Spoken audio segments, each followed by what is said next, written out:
இந்த லோனை அடைச்சி அடைச்சி வாழ்க்கை முழுக்க உழைச்சி லோனுக்கு தான் சம்பாதிக்கிறோம், நமக்கு சம்பாதிக்கல அப்படிங்கிற அமைப்பு ரிஷபராசி என்பவர்களுக்கு, பெரும்பாலான ரிஷபராசி என்பவர்களுக்கு அமைய பெறுகிறது என்பது உண்மை. ரிஷபராசியில் பிறந்த உங்களை யாருமே நேரடியாக எதிர்க்க மாட்டார்கள்ங்கிற உண்மையை தயவு கூர்ந்து நீங்க புரிஞ்சுக்கணும். யாருடைய பாரத்தை முதுகுல போட்டு சுமக்கிறீங்களோ அவங்க தான் ஒரு காலத்துல உங்களை அட்டாக் அதிகமாக பண்ண போறாங்க. வாழ்க்கை துணையை எதிரியாக மாறக்கூடிய யோகம் ரிஷபராசி என்பவர்களுக்கு உண்டு. சில தடங்கல்கள் குடும்பத்தில் வரத்தான் செய்யும். எப்பவுமே நித்திய கண்டம் பூர்ண ஆயுசு ரிஷபராசியினுடைய தாம்பத்திய வாழ்க்கை. ரிஷபராசியின் 4ஆம் வீடாக வரக்கூடியது சிம்மம். சிம்மத்திற்கு அதிபதியாக சூரியன். இங்கே மகம் பூரம் உத்திரம் சுக்கிரன் சூரியன் சந்திரனுடைய பாதங்கள் பதிய பெற்று வரக்கூடிய ஒரு ராசி. காலபுருஷனுக்கு 5ஆம் வீடு, உங்களுக்கு 4ஆம் வீடு. இதை நீங்கள் நல்லா உத்து கவனிக்கணும். ரிஷபராசியை பொறுத்த வரைக்கும் 4ஆம் வீட்டுக்கு அதிபதியாக சூரியன் வருகிறார். 4ஆம் வீடு ஆதிபத்தியம் என்பது வீடு வாகனம். அதே மாதிரி நாம் ஏற்கனவே சொன்னோம், 3ஆம் வீட்டுக்கு அதிபதியாக கடகம் சந்திரன் அதிபதியாக வருவதனால் பெரும்பாலும் ரிஷபராசிக்காரர்களுக்கு நல்ல நண்பர்கள், நல்ல பார்ட்னர்ஸு, அவங்க மேலே ஒரு அதிகப்படியான ஒரு அன்பு இதெல்லாம் இருக்கும். அதே மாதிரி இளைய சகோதர சகோதரிகள் ரிஷபராசி என்பவர்களுக்கு ஓரளவுக்கு நல்லது பண்ணலைனாலும் கெடுதல் பண்ணாமல் இருக்கக்கூடிய யோகம்லாம் இருக்கும்.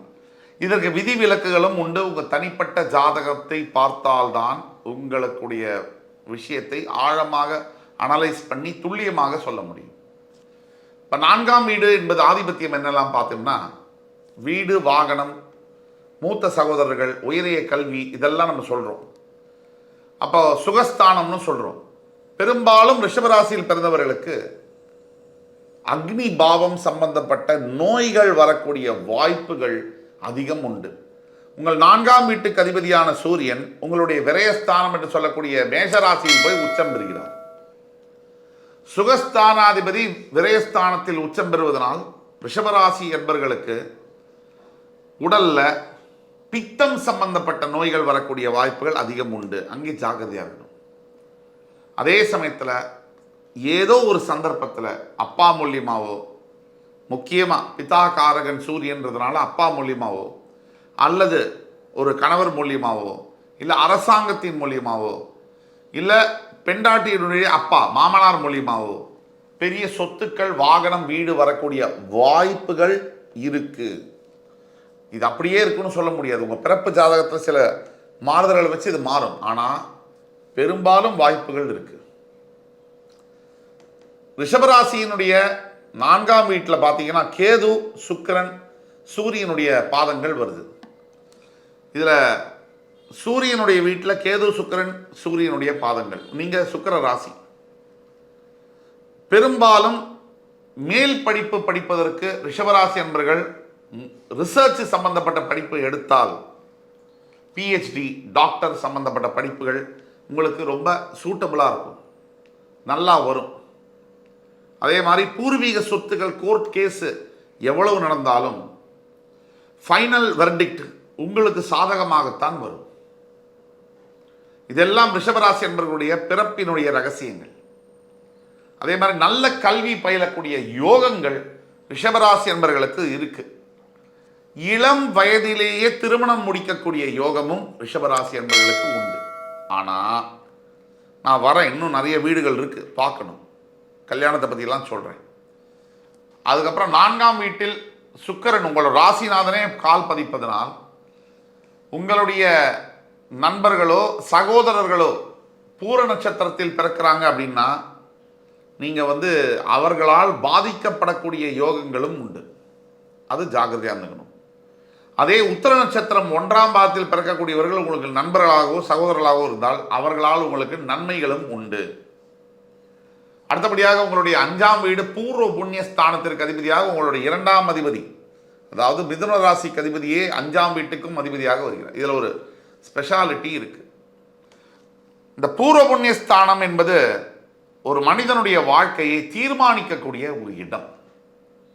எப்படி வாழணும், எங்கே பிறக்கணும், என்ன படிக்கணும், என்ன வேலை பார்க்கணும், எந்த சட்டையை போட்டுக்கணும், எந்த சமுதாயத்தில் என்ன அளவுக்கு அந்தஸ்து இருக்கணும், இது எல்லாமே 5ஆம் வீடு, பூர்வ புண்ணிய ஸ்தானம். இந்த பூர்வ புண்ணிய ஸ்தானத்தில் புதன் ஆட்சியும் பெற்று உச்சமும் பெறுகிறார். இது ஒரு அன்யூஷுவலான ஒரு விஷயம். 2ஆம் அதிபதி உங்களுடைய தனஸ்தானது காலபுருஷனுக்கு 6ஆம் வீடு. ஆனால் உங்களுக்கு அது 2க்கும் 5க்கும் உடைய வீடு. காலபுருஷனுக்கு 3க்கும் 6க்கும் வேணும். இப்போ காலபுருஷனுக்கு 6ஆம் வீடு உங்களுக்கு 5ஆம் வீடாக வருவது.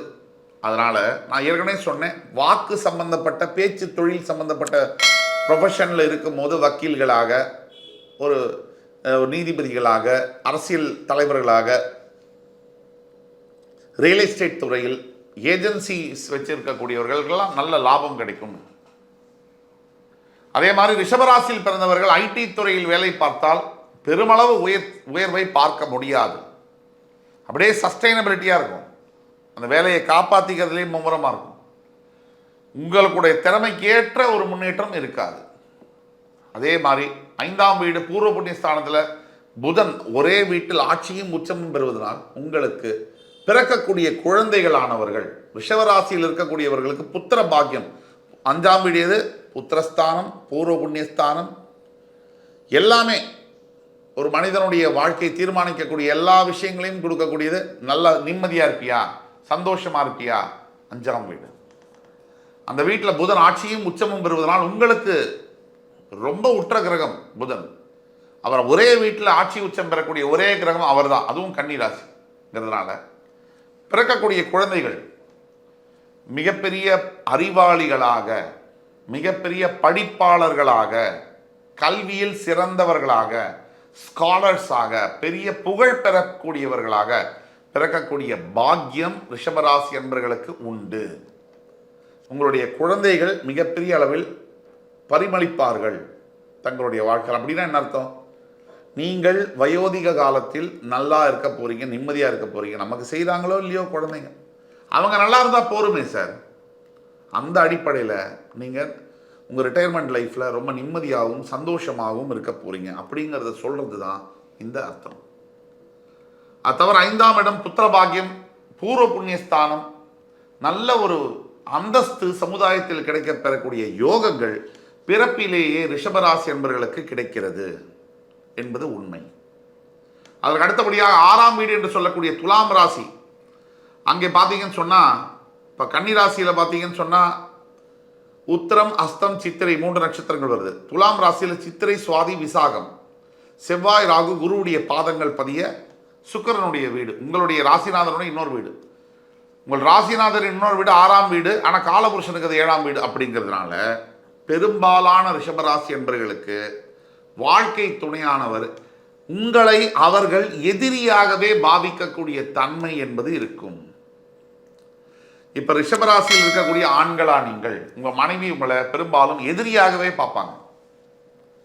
அதே மாதிரி ரிஷபராசியில் இருக்கக்கூடிய பெண்களா நீங்கள், உங்கள் கணவன்மார்கள் உங்களை எதிரியாக பாவிக்கக்கூடிய யோகங்கள் வரக்கூடியது. இதுதான் முக்கியம். ஆனால் உங்களுக்கு 6ஆம் வீடு என்பது ருணரோகஸ்தானம், கடன், நோய், மறைமுக எதிரிகள், இதை குறிக்கக்கூடியது 6ஆம் இடம். இந்த கடன், நோய், மறைமுக எதிரிகள் உங்களுக்கே 6ஆம் வீடாக வருவதனால் சில ரிஷபராசி அன்பர்களுக்கு ஏதோ ஒரு வகையில் பேங்க்கில் ஹவுசிங் லோனோ, நல்ல லோன்ஸோ, கெட்ட லோன்ஸோ, குட் லோன்ஸோ, பேட் லோன்ஸோ, ஏதோ ஒன்று இருந்துகிட்டே இருக்கு. அந்த லோனை அடைச்சி வாழ்க்கை முழுக்க உழைச்சி லோனுக்கு தான் சம்பாதிக்கிறோம், நமக்கு சம்பாதிக்கலை அப்படிங்கிற அமைப்பு ரிஷபராசி அன்பர்களுக்கு, பெரும்பாலான ரிஷபராசி அன்பர்களுக்கு அமையப்பெறுகிறது என்பது உண்மை. அதே மாதிரி ரிஷபராசி அன்பர்களுக்கு மறைமுக நோய்கள் வரக்கூடிய வாய்ப்புகள் உண்டு. ஹிடன் டிசீசஸ், எதுன்னே தெரியாது, திடீர்னு தலைவலிக்கும், என்னன்னே கண்டுபிடிக்க முடியாது, டாக்டர்ஸ் கிட்ட போனாலும் என்னன்னே சொல்ல முடியாது, அவங்களாலே தெரியாது. ரொம்ப ரிசர்ச் பண்ணதுக்கப்புறமா, நிறைய பிரயத்தனப்பட்டதுக்கு அப்புறமா ஒரு 6 மாதம் பிறகு, 1 வருஷம் பிறகு ஒரு அளவுக்கு தெரிய வரும். 6ஆம் வீட்டுக்கு அதிபதியாக உங்கள் ராசிநாதனே வருவதனால் மறைமுக நோய்கள், அதாவது தலைவலிக்குது, என்னன்னே சொல்ல முடியாது, டாக்டர்கிட்ட போனால் ஒரு 6 மாதம் 1 வருஷம் ஆகும் அதை கண்டுபிடிக்கிறதுக்கு. அந்த மாதிரியான விஷயங்கள் வரக்கூடிய சான்சஸ் அதிகமாக இருக்குது.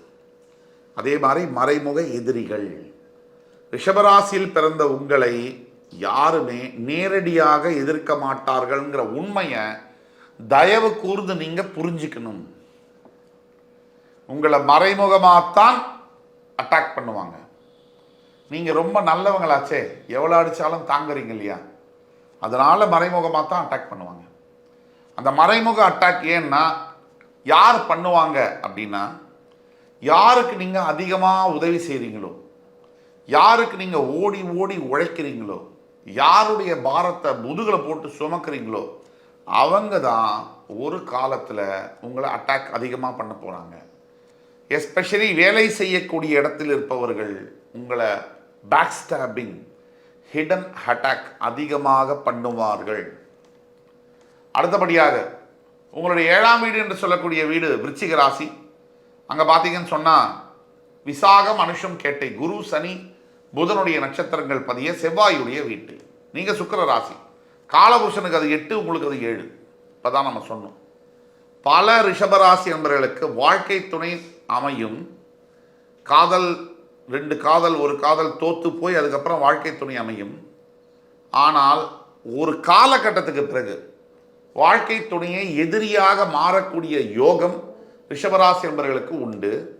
அந்த வகையில் உங்களுடைய 7ஆம் வீடு, உங்களுக்கு 7ஆம் வீடு, காலபுருஷனுக்கு 8ஆம் வீடு.